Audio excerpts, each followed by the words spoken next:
عارض سجدہ شکر میں سے ایک یہ تھا کہ جب کبھی کسی نیکی کی توفیق ملے تو اس توفیق پر شکر خداوندی بجا لانا ضروری ہے، مستحب ہے۔ کوئی بھی نیکی، ان میں سے ایک جیسے کل عرض کیا اصلاح ذات البین،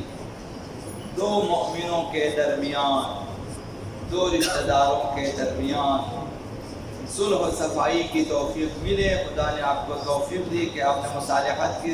ان کے درمیان صلح برقرار کی، اس توفیق پر شکر خدا بجا لانا چاہیے۔ اسی طرح عیادت مریض، صلہ رحمی، تشییع جنازہ، ادائے دین وغیرہ جس کی بھی توفیق ملے اس پہ سجدہ شکر مستحب ہے، شکر بجا لانا چاہیے تاکہ توفیق مزید ملے۔ تو حضرت آیت اللہ محمد حسین کاشف الغطا انہوں نے فرمایا کہ ایک دوسرے سے بغض و عداوت رکھنے والے دو یا دو سے زیادہ لوگوں کے درمیان صلح و صفائی کرنا یہ مستحب عمل ہے، پسندیدہ ہے، مستحب ہے، باعث ثواب، اور بعض اوقات واجب بھی ہو سکتا ہے کہ آپ مصالحت کرائیں۔ مثلا لڑائی جھگڑے کا خطرہ ہے، کسی کی جان جانے کا خطرہ ہے، تو آپ کو جانا چاہیے مصالحت اگر آپ کر سکتے ہیں تو جا کر ان میں صلح و صفائی کرنا چاہیے تاکہ مثلا قتل و غارت گری وغیرہ نہ ہو۔ دوسرا مسئلہ صاحب جواہر نے فرمایا، صاحب جواہر، کتاب جواہر کے مؤلف فرمایا کہ بہت بڑی فقہ ہماری کتاب جہاں فقہ مکمل تفصیل کے ساتھ درج ہیں، بڑی ہستی ہے فقہا میں، فرمایا اصلاح ذات، ان کا فتویٰ ہے اصلاح ذات البین کے لیے حتیٰ زکوٰۃ بھی خرچنا جائز ہے، کہ اگر لوگوں کے پاس زکوٰۃ ہیں تو اپنے فقیر کی اجازت سے اصلاح ذات البین کے لیے خرچیں، پیسے خرچیں تاکہ مومنین کے درمیان صلح و آشتی پیدا کریں۔ تو اصلاح ذات البین کے لیے مال خرچنا یہ ایک مستحب عمل ہے کہ اپنا پیسہ، اپنا مال خرچے۔ تو اس سلسلے میں آقا امام جعفر الصادق علیہ السلام سے روایت ہے، انہوں نے مفصل سے فرمایا کہ اذا رأیت بین اثنین من شیعتنا منازعہ، اے مفضل اگر دیکھے میرے شیعوں میں دو بندے اگر جھگڑا کر چکے ہیں، آپس میں تنازعہ ہے، اختلاف ہے، فرمایا کہ فاحتجها من مالی، تو ان کے درمیان صلح و صفائی کے لیے میرا پیسہ خرچ ہو۔ اگر امام صلی اللہ علیہ وسلم پیسے دے دیتے تھے مفضل کو کہ رکھو اپنے پاس، جب دیکھا کہیں شیعوں میں جھگڑا ہے تو پیسے دے کر صلح کرا لو، تو یہ ہے امام صادق کے پیسوں میں سے ہوتا ہے۔ تو اب دوسری روایت میں اسی چیز کا تذکرہ ہے کہ ایک شخص کا اپنے داماد کے ساتھ جھگڑا ہوا، ارث و میراث پہ جھگڑا ہوا، تو مفضل وہاں پہنچے، یہی مفضل جیسے اگر مثال ہو رہا کہ میرا پیسہ تھا، مفضل وہاں پہنچے تو جو ہے مفضل نے انہیں اپنے گھر بلایا کہ آ جاؤ میرے گھر بلا کر 400 درہم خرچ کر ان دونوں میں صلح کرا دی۔ جب اس نے یہ رقم ادا کی تو آپ نے فرمایا کہ انہا لیس من مالی، یہ مت سمجھو کہ میرا مال ہے، میں نے اپنے مال سے نہیں خرچا، ولیکن ابو عبداللہ علیہ السلام امرنی، یہ تو امام صادق علیہ السلام نے مجھے حکم دیا تھا کہ میرا مال خرچے۔ 400 درہم ان کے رخوں سے، کہ انہوں نے فرمایا تھا اذا تنازع رجلان من اصحابنا، جب ہمارے شیعوں میں دو شیعہ، دو مومن بھائی اگر آپس میں اختلاف پیدا کریں، لڑائی جھگڑا ان کے درمیان تنازع پیدا ہو، فرمایا کہ فی شیء، کسی چیز میں، ان اصلح بینہم، انہوں نے فرمایا تھا کہ ان کے درمیان صلح کرا دیں، وافتدیھا من مالہ، انہوں نے فرمایا تھا کہ میرے مال میں سے خرچیں، فہذا من مال ابی عبداللہ، تو یہ جو میں نے 400 درہم خرچہ ہے یہ ان کے پیسوں میں سے، اگر مثال ہے تو یہ سیرت ائمہ ہے۔ جب آپ کے پاس پیسے ہیں، ممکن ہے کہ کہیں پر جو ہے 10-20 ہزار روپے میں بھی لوگ جھگڑتے ہیں، ایک درخت کے پیچھے بھی سال ہر سال لڑائی کرتے ہیں، ایک ایک وجہ زمین کے لیے بھی لڑتے ہیں جھگڑتے ہیں، سال ہر سال بوڑھے ہو جاتے ہیں، بعض مر بھی جاتے ہیں، فیصلہ نہیں ہوتا۔ پیسہ خرچنے کا جو ہے وہ ایک سمجھو کہ کنواں ہے جہاں پہ آپ پیسے خرچیں گے، عدالت میں جائیں، دو وکیل منہ کھول کے بیٹھے ہوتے ہیں، بس دے دو پیسے، آپ کو کیا مانو دونوں آپس میں ملے ہوئے ہیں، بھائی تم ان سے کھاؤ ان سے کھاتے ہیں، تاریخ پہ تاریخ دیے جا رہے ہیں کہ دیے جا رہے ہیں، پیسے لیے جا رہے ہیں اور آپ خرچ رہے ہیں۔ اب آپ جو ہیں وہ غیرت عاقلی میں آ چکے ہیں، وہ جو مثلا گلی کوچوں والی غیرت ہے، بھائی لوگ کیا کہیں گے کہ میں ہار نہیں ماننا، بھائی یہ اس کورٹ میں جیتا وہ دوسرے کورٹ میں اپیل، اس جیتا تیسرے کورٹ میں اپیل۔ یہ اولاً یہ پہلے عرض کیا شریعت میں ممنوع ہے، غیر اسلامی کورٹ میں جانا ممنوع ہے، اور کوئی مانے یا نہ مانے،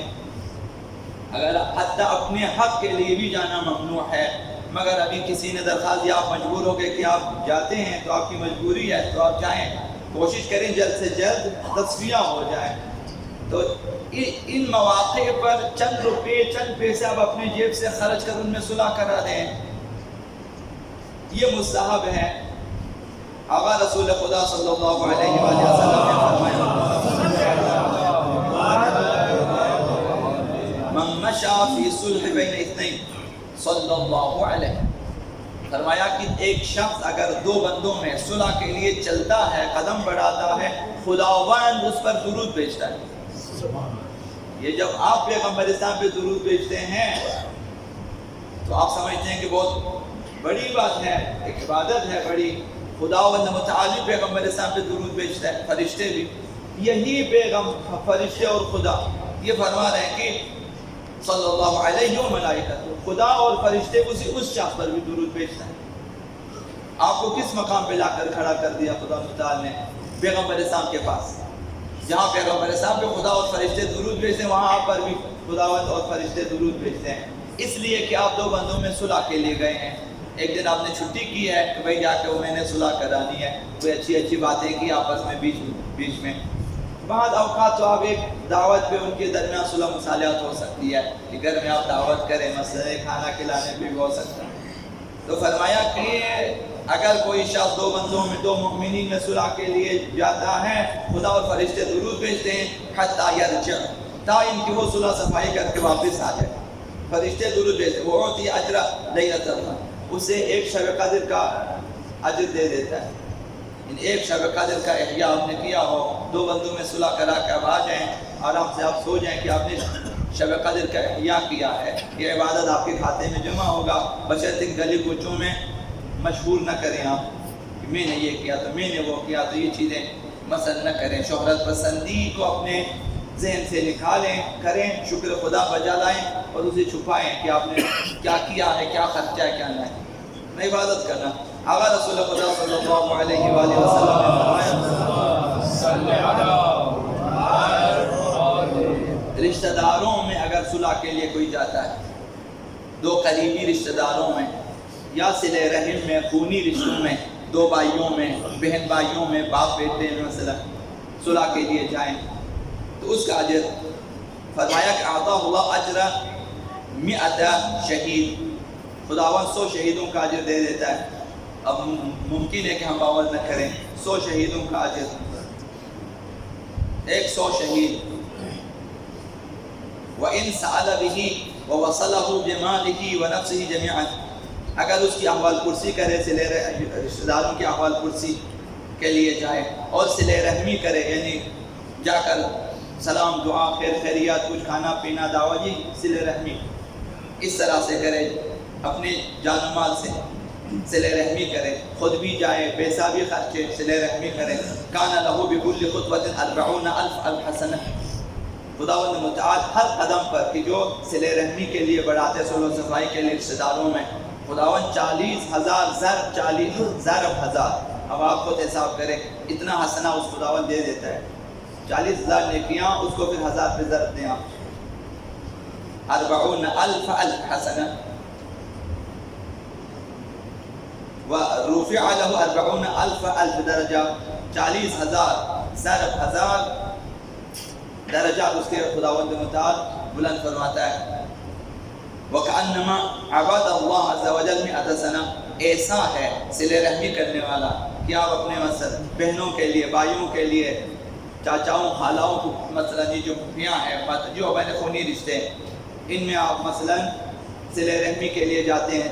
نیک تعلقات، اچھے تعلقات رکھتے ہیں۔ فرمایا کہ ایک دفعہ آپ ایسا کریں تو یہ کہ آپ نے 100 سال عبادت کی ہے، یہ ثواب خداوند متعال عنایت فرماتا ہے۔ وَكَأَنَّمَا عَبَدَ اللَّهَ عَزَّ وَجَلَّ مِئَةَ سَنَةٍ، 100 سال اس نے عبادت کی، اس قدر اجر انہیں ضروری ہے یہ چیزیں۔ تو آخری چیز یہ ہے، اب ہم میں ایک چیز یہ ہے کہ میں نے صلح نہیں کرنی ہے، یہ دعویٰ ہوتا ہے، یہ اس کے بارے میں ایک جملہ صرف عرض کرنی ہے کہ آپ آتے ہیں صلح کے لیے، دوسرا قبول نہیں کرتا، میں نہیں کرنا صلح، یہ اس بارے میں۔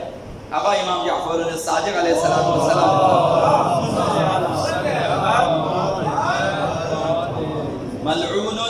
ملعون رجل یبدأه اخوه بالصلح فلم یصالحه، مومن بھائی آ جائے اس کے پاس صلح و صفائی کے لیے اور وہ قبول نہ کریں، وہ 2 مرتبہ ملعون ہے۔